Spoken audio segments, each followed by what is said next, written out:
दोस्तों नमस्कार, स्वागत करते हैं आप लोगों का अपने YouTube चैनल में।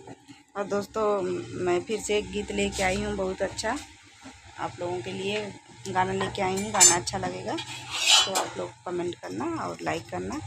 तो चलिए फिर से एक गाना अच्छा सा सुनाते हैं आप लोगों को और बताइएगा ज़रूर कैसा लग रहा है। और दोस्तों अगर आप लोग फेसबुक पेज से देख रहे हैं तो हमें फॉलो कर लीजिएगा और कमेंट में बताना दोस्तों।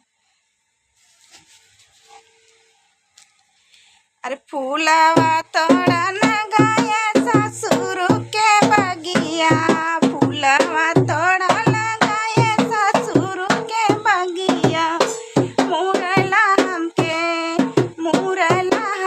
मारे रे नजरिया, मुरला हमके मारे रे नजरिया।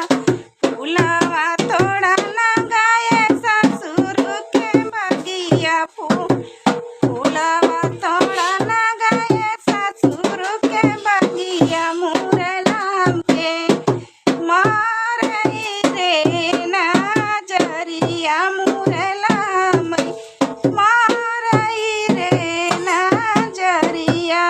जाई गया मोरे बारे ससुर से, जाई गया मोरे बारे ससुर से। मुरला हमके छेड़े रे फूलवरिया, मुरला हमके छेड़े रे फूलवरिया। जब तक ससुर उठा मैं तलवरिया, जब तक ससुर उठा मैं तलवरिया। मुरला उड़ी भागई रे फूलवरिया, मुरला उड़ी भागई रे फूलवरिया। फूलवा तोड़ा न गया ससुर के बगिया, फूलवा तोड़ा न गया ससुर के बगिया। मुरला हमके मारई रे नजरिया, मुरला हमके मारई रे नजरिया। जाई गया मोरे बारे जेठा से, जाई गया मोरे बारे जेठा से। मुरला हमके मारई रे नजरिया, मुरला हमके मारई रे नजरिया। जब तक जेठा उठा मैं तलवरिया, जब तक जेठा उठा मैं तलवरिया।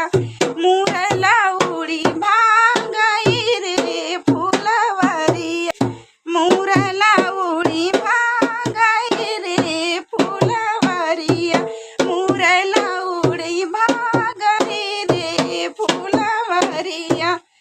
फूलवा तोड़ा न गया ससुर के बगिया, फूलवा तोड़ा न गया ससुर के बगिया। मुरला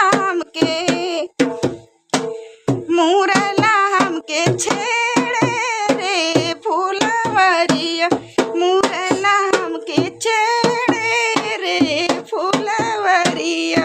कमेंट के जरिए आप लोग मुझे जरूर बताना कि गाना कैसा लग रहा है। मेरा वीडियो पूरा देखने के लिए बहुत बहुत धन्यवाद दोस्तों। आप लोग भी